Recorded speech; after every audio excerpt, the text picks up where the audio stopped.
Just in the way that weapons are not necessarily balanced, but literally just typed out on the screen. Features, upsides and downsides, which tends towards having weapons that are good at some things and bad at others compared to the stock option. So it's not really any surprise that there are multiple weapons that have some niche, or there are situations in which they might be useful and others in which they are not. So when it comes to such a well-explored metagame like Sixes, it's actually not uncommon for a lot of these unlocks to carve out niches. And it's not difficult to imagine situations in which they would be more useful than kind of the default other options. And so that's what I wanted to talk about today, is kind of some of these weapons and the situations in which they're useful.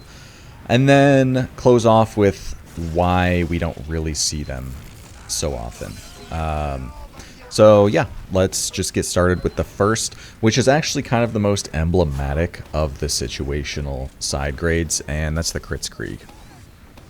For many, Kritzkrieg is actually considered kind of just a metagame staple because it just has such a easy to understand but still very deep gameplay-wise trade-off of you just don't have Uber anymore, which is, you know, the most broken mechanic in the game.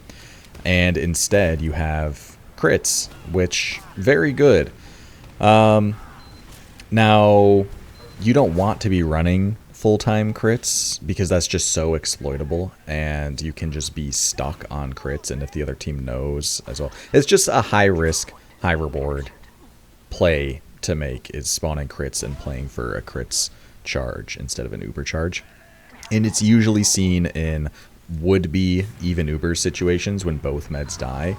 One med can choose to spawn up Kritzkrieg for a little bit of ad, right? And then you get to play that crits ad, hopefully kill their medic, and then snowball into greater things, or just get enough kills to snowball. I have an entire video about crits on the second channel, I think, that you could check out if you're interested in more.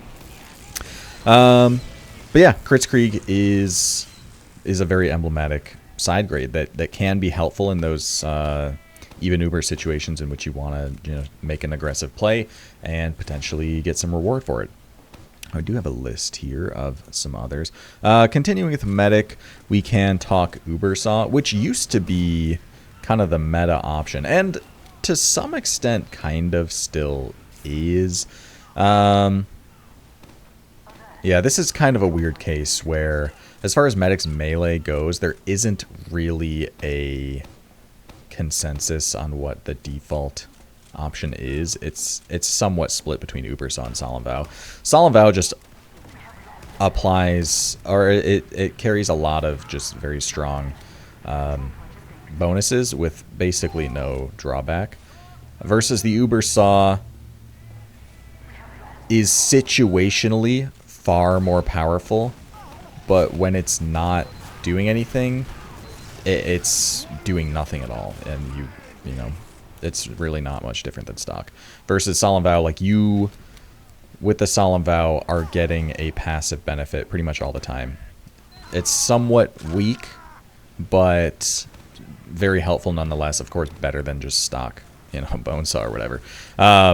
Versus the Uber Saw, you're getting no benefit up until the rare situation which you might be able to save yourself with a clutch saw and survive by getting Uber and popping it, which is monumental and like a really big deal. But it's situational, and whether you equip the Uber Saw or not is kind of you banking on how often that type of situation would come up. Because in theory, like, good medic play will never put themselves in, and just good team play as well, because of course medics are reliant on their team. Just good team play and good medic play should never really put your medic in those types of situations. And, you know, if you are playing at a higher level, or not even necessarily that, but just like, you know, when you're confident in yourself and your team's capabilities, then it will be a bit less common of a situation to come up where, you know, your medic really needs to hit a saw to survive. But even then, like even in the very organized settings, it still is going to happen on occasion. It's just a matter of banking like how much you think that will be happening, right? So Uber Saw, I would consider a situationally better side grade than kind of the just consistent but weaker benefit of the Solemn Vow. What next do we have? We're going into Soldier, and Soldier has a lot. I think Soldier is kind of defined by situational side grades. Because not only does Soldier bring a lot of utility to the team in a lot of different ways, and, well, not only that, but a lot of these side grades also strengthen a soldier's utility in some of these ways, or even give a soldier new utility. And soldiers die more often than other classes. So switching weapons, switching unlocks is an easier thing to do. So that's something to consider. And what was the first one? I think the first one I had listed, honestly, the first one I should list is just stock shotgun, because you can make the argument for having your soldier run shotgun and it being situationally more powerful than gunboats. Now, of course, I'm not really advocating for like shotgun pocket meta. I think that's not very good. And maybe that'll be its own video. Although, I don't know. Maybe it will be. But shotgun undeniably brings a lot more firepower to the table for a soldier at the cost of you take way more damage from jumping. And part of the reason why every soldier uses gunboats is because the modern soldier jumps a lot. Being mobile as a soldier is kind of your primary asset to not only survive, but be effective. A soldier that's just waddling around hoping to hit good rockets is not going to make it very far. At least not against good demos and good scouts. So with that in mind, when would you want to be using the shotgun? Well, and this is actually going to come up multiple times. If you're on last and trying to defend last on disad, then you can make the case of a soldier maybe switching off to shotgun for that extra firepower. Now, I think this is not that great, honestly, because soldiers bombing and jumping around is still very valuable on last. Like, if your soldier is not playing to kite through spawn, which a lot of the time you want your soldiers to be available to stop the point, you know, while your team is still kiting. So you don't want your soldiers just locked away in spawn. If they're not doing that, then they're going to need to be able to jump around a bit so as not to get focused and killed with the Uber, right? So jumping around is still very relevant and very important even on a last hold. So shotgun is still not that fantastic, but on certain lasts, you can certainly make the case that shotgun could bring some benefit, absolutely, and be situationally more impactful than gunboats. Now, some other, I think, stronger examples would include Mantreads. Mantreads is something I think I talked about when I talked about breaking last holds. But Mantreads are an interesting unlock because for the vast majority of gameplay, they're just an inferior version of gunboats. Because being able to strafe better doesn't really matter that meaningfully at all. The stomping people is funny, but not really good either. But the knockback is actually kind of useful because you're just way harder. It's way harder to have your bomb denied, right? And the main way that people deny bombs is not through killing the soldier before he hits the ground. And in fact, that's a pretty difficult thing to do. It's more so through physically knocking the soldier away with damage knockback such that, you know, he's not landing in your medic and is landing somewhere useless and dying shortly thereafter. So most of the time this isn't as impactful as gunboats because you just like to be healthy, of course. And gunboats are just so insanely good. They're just kind of a defining weapon for soldier.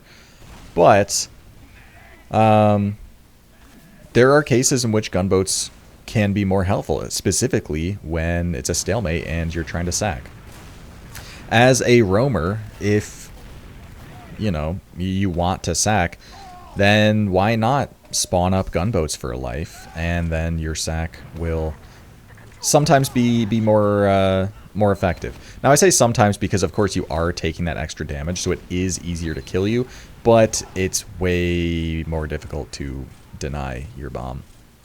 I think this is a more useful unlock to use into last against a sentry gun, because guns are really good at denying bombs, and last holds are really dependent on those guns being really good at denying the bombs, right? So if you can take that out of the equation, a lot of the time the medic will be pretty close to the door, and a much easier force if you can, be close enough with the benefit of gunboats to get more damage than the other team's expecting. So during sacks and stalemates like that, gunboats can Mantreads can absolutely be situationally more powerful than gunboats. Now, another case for soldier, and this could be, I don't think this is controversial at all, but I do think that people might think differently, and maybe sometime in the future I'll be wrong. But as it stands now, I don't think Beggars is necessarily... I don't think it's a powerful full-time unlock. I think it restricts soldier in similar ways. Like, you obviously are enabled to do way more things, and a beggar soldier plays completely differently and almost feels like alien compared to any other rocket launcher. But it also kind of gimps your defensive potential, I think, which is a very valuable asset to have as a soldier. But anyway, maybe I'll make an entire Beggars video. As it stands now, though, Beggars is really, really good at unique aggression and unique bombs and things that people just have not really seen or are used to. It's really easy to just skybox bomb on Beggars and do a ton.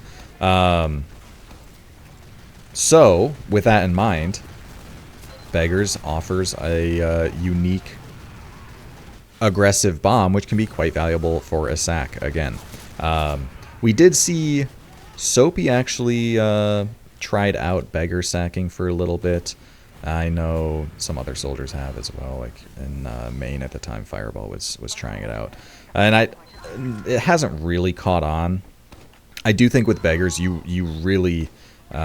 need to just study the weapon and just live and breathe it for it to reach its full potential. Because obviously we see players like Anthony do things with the Beggars that no one else does.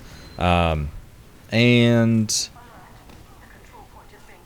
yeah, so you need a lot of dedication, which I think is the main reason we don't see more Beggar sacks. It's just because it's hard to get used to the weapon. But again, another case of situationally this unlock provides a lot of utility in a sack, and you can do those crazy alien Beggars bombs that a team might not be as prepared for. What next do we have for soldier? Oh, we have a big one. We have the banners. And the banners are insanely good. Specifically, battalions, I think, is the best buff. I think it provides the strongest benefit. But, of course, for all the same reasons why shotgun and Mantreads are not used and not very good as a full-time unlock, the banners also, same reason. Gunboats are just so good. The consistent benefit of taking so little damage from rocket jumps enables a soldier playstyle that most teams are highly dependent on, and is just very, very mobile, very deadly, and just the best utility that a team can have compared to other unlocks where soldier becomes much more vulnerable and, you know, requires more resources put into him to survive and be effective, which is not something you usually want in a fast-paced game like Sixes. So with that in mind, what benefits do the banners bring? Well, for starters, you just kind of win a fight. They're mini Ubers of sorts. The battalions, I think, is the closest example, but really any of those buffs, Conch and Buff Banner, they are all fight-winning buffs. If all 6 players are alive, the same way that on a mid-fight, if you get a kill, you just immediately, well, not immediately, but as long as you just play that situation correctly, you should just win the mid. If all 6 players are alive and one team has a battalions or has a buff banner or has something like that, that team should just win. So that's insanely powerful, right? You like to just win what would be even fights just by virtue of having that. But it's tough to kind of manufacture that situation. So the most common place you see banners is as stalemate breakers, especially into last. So when the game slows down, it's much easier to kind of farm that spam without your soldier being at too much risk of dying. And it's easier to, get that banner. And then from there, you can literally just exchange so the Ubers are out of the way and then take that would-be evens fight, would-be even slightly disadvantaged fight if you're like pushing a last or something like that. But instead, it swings in your favor because you've popped the banner and now it wins you the fight, right? So very, very powerful in a situation like that when the game is slow and it's easier to farm spam, stuff like that. So yeah, that's kind of where the banner sits. Again, another unlock that is situationally extremely powerful, but it's only those situations. You don't see it that often because a lot of the time those situations aren't coming up, and it's not something you want to be running full time. There could be more for Soldier. Actually, you know what? Just off the top of my head, I'm thinking Pain Train is another very situationally powerful unlock for Soldier, because not only does it enable way more lethal back cap potential and flank play, but it also enables scout aggression in the sense that, you win a mid-fight or you get a point and you want to be leaving a scout to cap and pushing the rest of the team forward. Well, now you can be leaving that soldier to cap and be pushing forward with your flank scout. And scout is just a more potent class than soldier in most situations. So, enabling your flank scout to be able to chase a med on a mid fight without having Ubers like closer to evening out on last because you're taking way too long to cap mid, things like that is a really valuable asset. Now, of course, Pain Train has a pretty big downside of the bullet resistance, which I would argue is not as relevant on demo. On soldier, it might matter a bit more because bullet damage is what you're going to be taking a lot of the time, and also bullet damage is what's denying your bombs, and the more bullet damage you take, the more your bomb is denied because the more knockback you take. So the downside of the Pain Train is felt more on soldier than demo, and also soldier just has other melees that he'd want to be using as well that provide more consistent benefits. So again, Pain Train, another example of a situational side grade that can be very good in those situations, but one that you don't often want to just be running full time. You tend to lose more by running it full time than you would gain. So yeah, I guess next we can talk about demo and demo unlocks.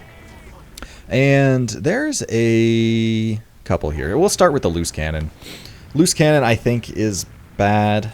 It's just the range is so bad, and you can do a lot as far as, setting up double donks, which do a lot of damage, but charging for them generally, it's weird, right? Because as a demo, you want to be charging stickies and using stickies, and pipes are kind of like your quick damage option for just kind of throwing a projectile out there and sinking damage with sticks, using them in conjunction. I recently made an entire video about that. Oh, I just hit an edge bug in the game. That's interesting. So yeah, with that in mind, having the loose cannon, demand a charge for like a faster debt on a double donk or something is kind of awkward, and a lot of the time you'd rather be shooting a sticky and switching to pipe in that time and then setting up a sticky pipe if a player got on you, rather than trying to set up a double donk or something. But I do think if you figure out kind of the double donk angles where you don't have to charge it and can kind of play that spam, then it can actually be a pretty potent spam tool in some of those situations. But the primary utility I see for loose cannon is in defending last on disad and just knocking Ubered players around so they can't get in. I do think it's good at that, and that's a nice niche for it. So maybe some loose cannon main demo will come around and then nuke the world with it, kind of like how Locke is taking over now, and maybe the same happens with Beggars, who knows. But for now, I think the loose cannon is kind of stuck in that niche of just knocking players around disad last and then switching off for all other situations. With that in mind, another pretty much similar example is in the Scottish Resistance, which is absolutely worthless outside of a disad last hold, because just having to wait so long to det stickies is just so terrible that you would never want to use that. But outside of those situations in which it's completely worthless, when you're on disad last, it's actually really, really good, because, well, for a couple of reasons. So on last, your role as a demo is to trap the point, to survive, and then in the post fight, play the point. So oftentimes you're tasked with decisions about where you place your stickies, because it's really useful to have traps elsewhere that aren't on the point for cases like just getting a pick on a post-Ubered player. And a lot of the time people stand in predictable places and aren't necessarily expecting traps. That makes for some easy kills on last.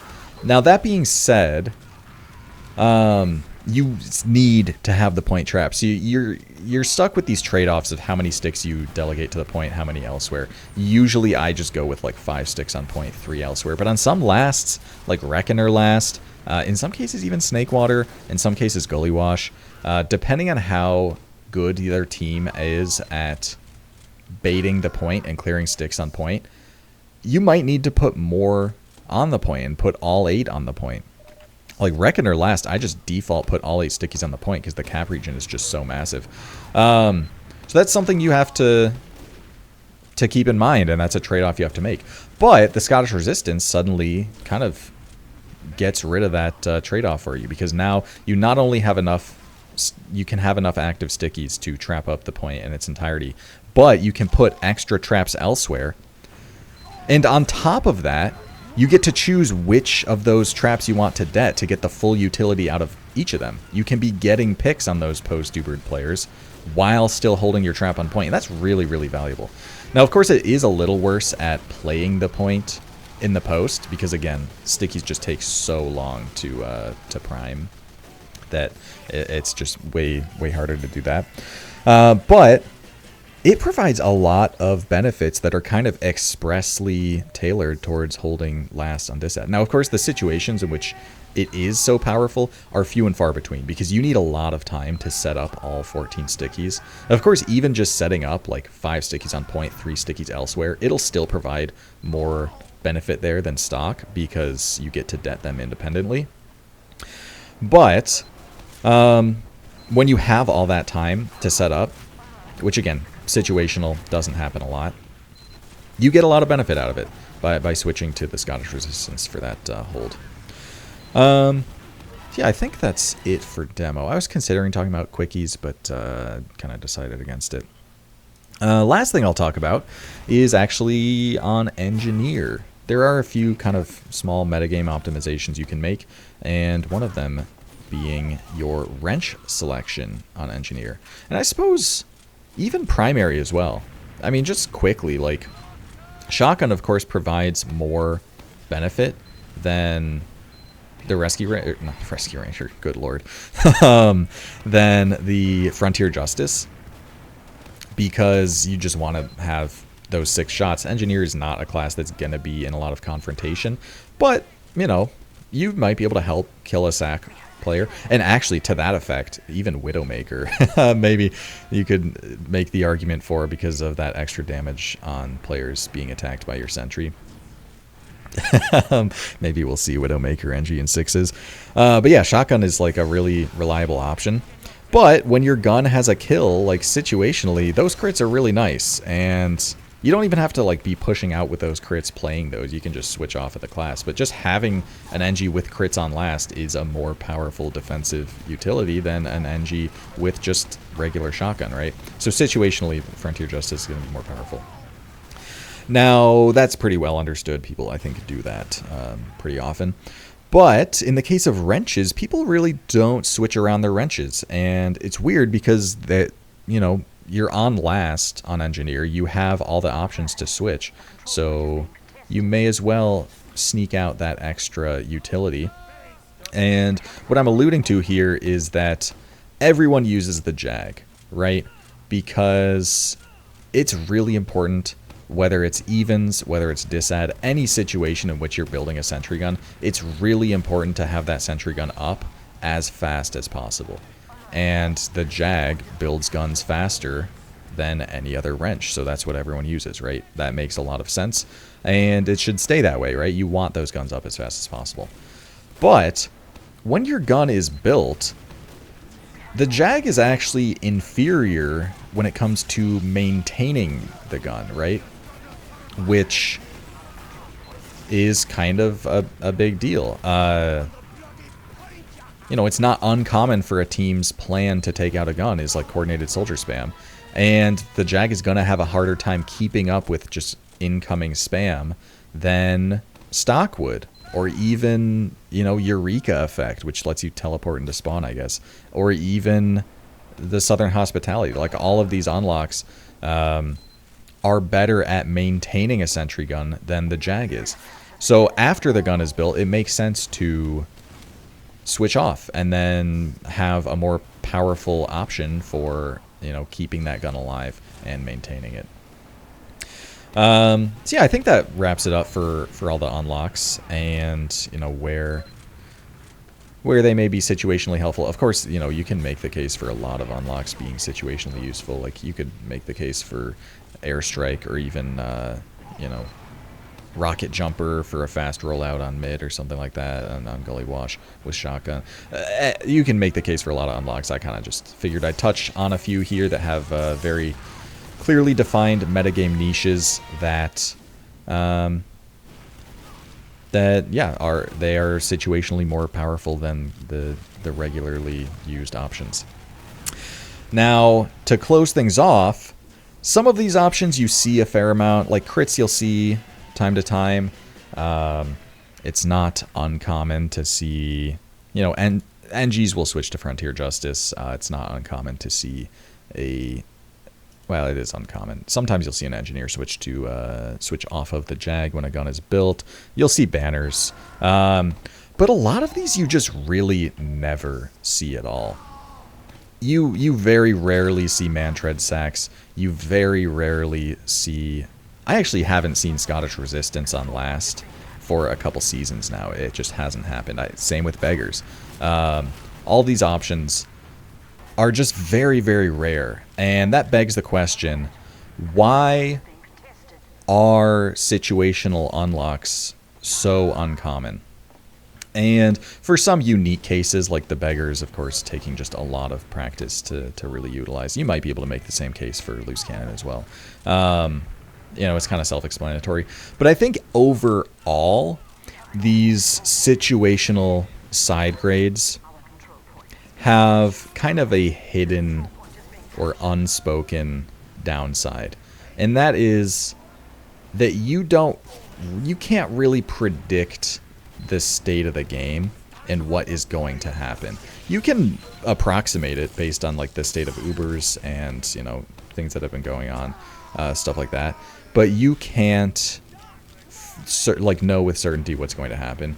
And most of these weapons, well, all of them, as I've mentioned, are not as good as the stock or, default options when it comes to, in a full-time setting. Oh man, the demo's up. Let's quickly load another, even though it's just closing thoughts here.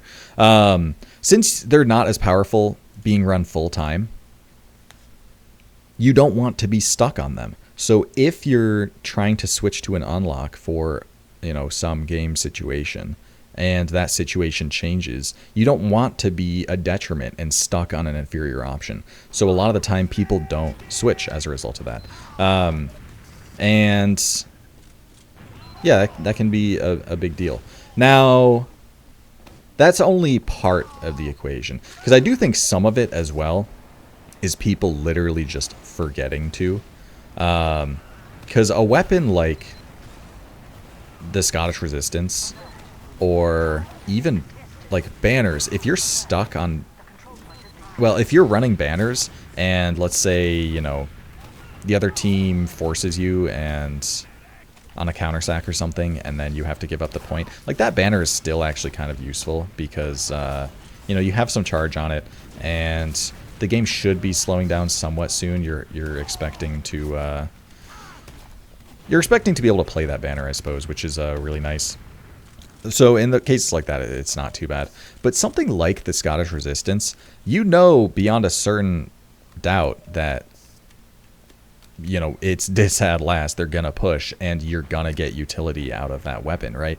And the spawn is right there, so you can just switch on and off of it. Same with like Engineer's Wrench and things like this. Mostly the stuff that's for defending last and things you're going to be doing on last. With the spawn right there, the kind of downside of you don't want to be stuck on it full time, it kind of ceases to exist and ends up becoming not as much of a factor. So in my opinion, things like, stock wrench or Scottish Resistance, especially Scottish Resistance, I don't use it. Like, I forget to.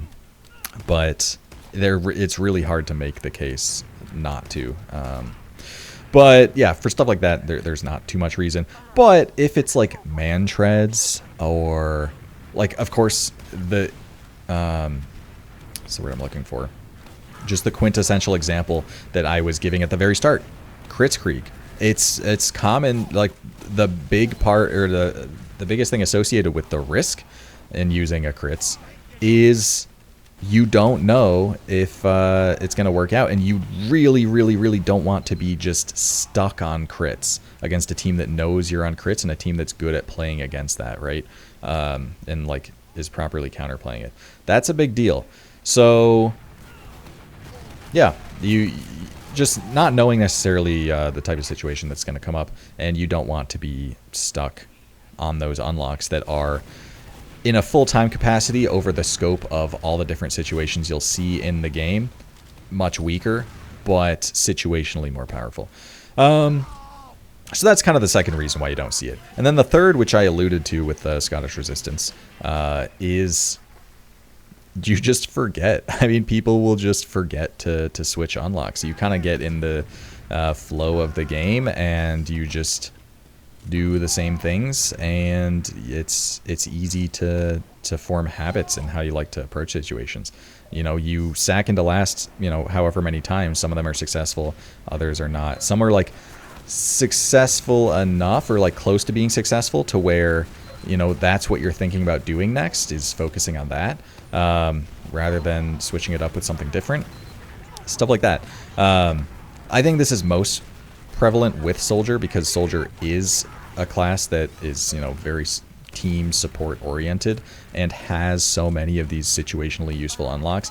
It's very easy to just not consider a Mantreads sack or not consider playing a banner, and just focus more on, okay, was my door selection good? Was my bomb good? How can we enable our stalemate breaking with pressure? Because of course you just have so many options to work with, it's very easy to forget to equip these weapons, and that is those are the big hidden downsides of these situational unlocks. You can very easily forget to equip them when the situation arises. Sometimes the situation just doesn't arise as well. But also, you really don't want to be stuck on them if things go awry and not according to plan or not how you expected. They can provide a big downside, and you don't want that to happen either. So there are, kind of unspoken, on the hidden stat line is if you're stuck on this thing, you lose. But yeah, it's an interesting case because a lot of these weapons do get used just by like a couple people who just kind of use them as their pet unlocks of sorts, which is kind of interesting. But they certainly have their niches, and I think it's neat when people, find unique utility in a weapon that shows up in this one, specific niche in the metagame, and they're able to kind of abuse that. It can be cool. So anyway, that's probably all I have to say on the topic. Hopefully that was neat. I know people like when TF2 YouTube talks about weapon unlocks. So, yeah, maybe it'll be interesting to see how they fit into the Sixes metagame. Because it really isn't just everyone uses the same stuff. It's just that stuff is the best overall. So, you're kind of gimping yourself when you use other options when those situations arise in which they're weak. But yeah, anyway, that's all. I will see you guys later.